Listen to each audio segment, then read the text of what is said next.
어머님들, 육아에 있어서는 발달 단계라는 게 있습니다.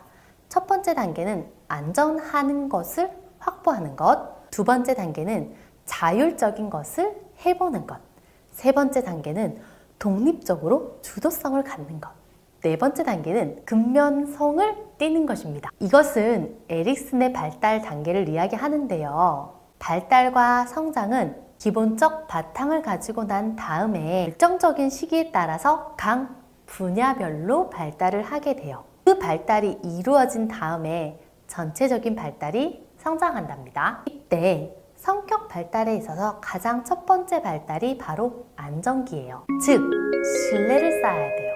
어떤 신뢰냐면요.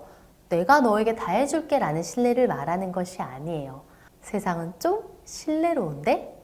세상은 좀 안전한데? 세상은 좀 할만한데? 라는 느낌을 아이가 받아야 돼요. 내가 신뢰롭게 행동하는 걸 이야기하는 게 아니에요. 아이가 그 느낌을 받아야 된다는 거예요. 욕구죠. 아이가 태어났을 때 어떠한 욕구가 생기잖아요. 불편해요? 짜증나요? 배고파요? 힘들어요? 자고 싶어요? 이런 욕구들이 있어서 양육자들이 어떻게 받아들이고 어떻게 조절해 주느냐에 따라서 이 아이가 세상은 좀 신뢰롭구나 라고 생각할 수도 있고요.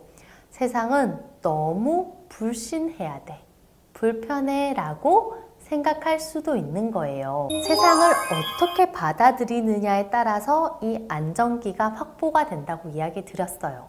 그럼 눈을 감아 보세요. 이곳 지금 내가 존재하는 이 장소가 갑자기 부다페스트로 바뀐 거예요. 어머님들 느낌이 어떠세요? 사람들마다 반응이 달라요. 어떤 사람은 우와 부다페스트다 하면서 문을 열고 막 나가고 싶다고 하기도 하고요.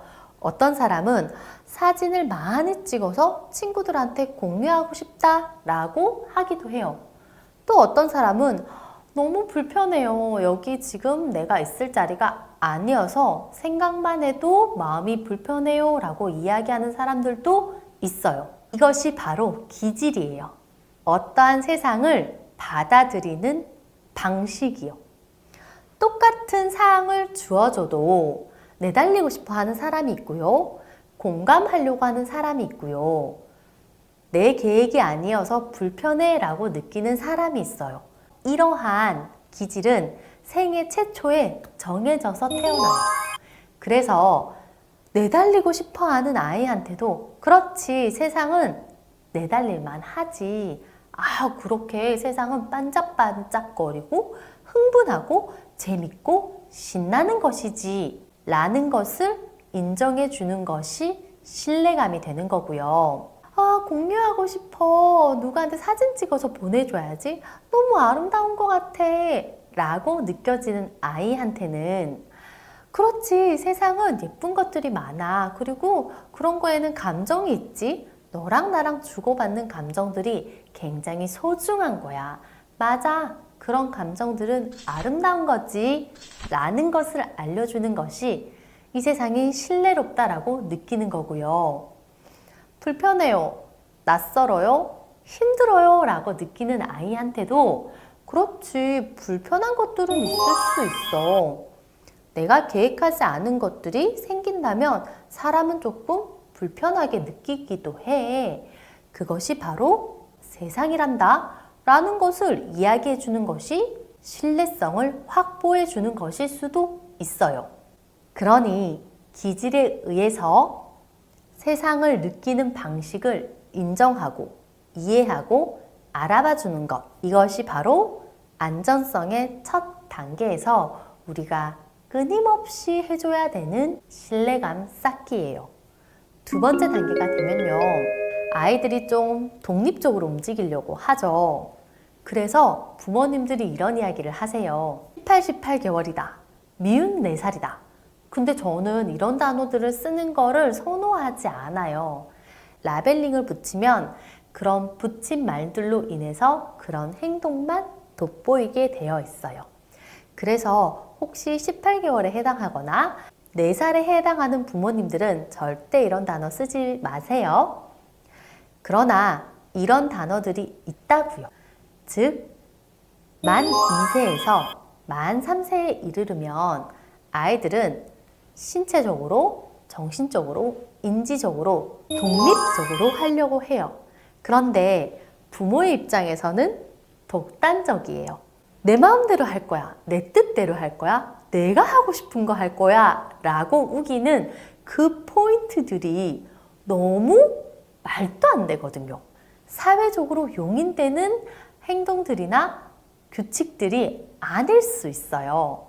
그냥 자기 마음이 소중하다고 이야기를 내뱉는 이 아이가 굉장히 독단적이라고 느껴질 수 있어요. 그런데요, 꼭 이 시기에 아이들이 해야 하는 것은 스스로 해볼 만한 것들이 있구나. 이것들을 스스로 하고 성취해냄으로써 자신 스스로가 독립적이다라는 것을 확인해야 돼요. 그렇지 않으면 수치감을 느껴요.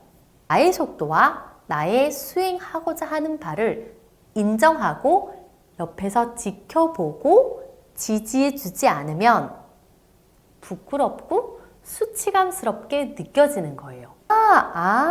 자율성은 발달이 되는 동안 이 아이가 스스로 하려고 하겠군요. 이 생각이 드셔야 돼요. 세 번째 단계는요, 만 4세에서 만 5세를 이야기를 해요. 이때는 자율성과 더불어 주도성도 가지려고 해요. 어떠한 일을 스스로 해보는 것이 아니라 어떠한 문제점을 자기에게 가지고 오고 그 문제점을 주도적으로 해결해 보려고 하는 거예요. 그래서 이 시기가 되면은 1등 했어요. 1등 할 거예요. 난 1등이 좋아요. 라는 이야기를 굉장히 많이 해요. 그리고 뿌듯해해요. 그리고 자랑해요. 왜냐하면 나에게 문제점을 주고 내가 그 문제점을 해결하는 것에 있어서 1등이라는 것으로 이야기를 하려고 하는 거거든요. 이런 시기일수록 경쟁적인 활동은 피하시고요. 아이가 주도적인 활동을 할 수 있는 걸 많이 권해주세요. 답이 정해져 있지 않는 문제지들도 풀려고 할 거예요. 이 시기에 이럴 때 아이가 1등인 거에만 계속 칭찬을 하면 나중에는 1등이 되지 않는 것, 1등을 할 수 없을 만한 것에 손 놓게 될 수도 있어요. 이렇게 생애 5년 동안 세상은 안정적이네? 세상은 독립적으로 움직일만 하네? 어떤 문제에 있어서 내가 해결해보고 내가 주도적으로 해보니까 결과라는 것들이 있네? 라는 것이 알게 되고 이 아이가 깨닫게 되면 다음 단계가 오는 것이 금명기예요. 금명기는 초등학생 때부터의 학년기를 주로 이야기해요. 그래서 본인의 지적 호기심이나 지적 성취감을 위해서 자신의 정체성을 확립하고 스스로 주도적으로 꾸준하게 활동하고 인정받는 것까지 꾸준한 활동을 하는 시기가 바로 이 금명기예요. 2단계까지 오시면 정말 좀 썩 편하다라고 느끼셔야 돼요. 그런데 우리 아이가 금명기가 와야 되는 나이에 오지 않았다. 고민 좀 해보셔야 돼요. 우리 아이가 주도성을 가지는 시기인데 자기가 문제점을 가지고 오고 문제점을 해소하는 데 있어서 너무 주도적이지 않다거나 또는 그 해소 방법이 떼쓴다거나 우기는 아이다. 고민 한번 해보셔야 돼요. 우리 아이가 독립기인데 내가 하는 거는 괜찮은데 내가 하는 것에 있어서 떼쓰는 거가 너무 많다. 고민해 보셔야 돼요. 우리 아이가 안정기인데 그런데 울음에서 나는 잘 어떻게 해결하고 있는지 모르겠어요 하는 경우도 고민해 보셔야 돼요. 즉, 안정기가 탄탄해야지 독립기일 때 이 아이가 스스로 하고 해소하는 능력을 잘 발견할 수 있어요. 불편한 상황들이 있어도 잘 받아들일 수 있어요.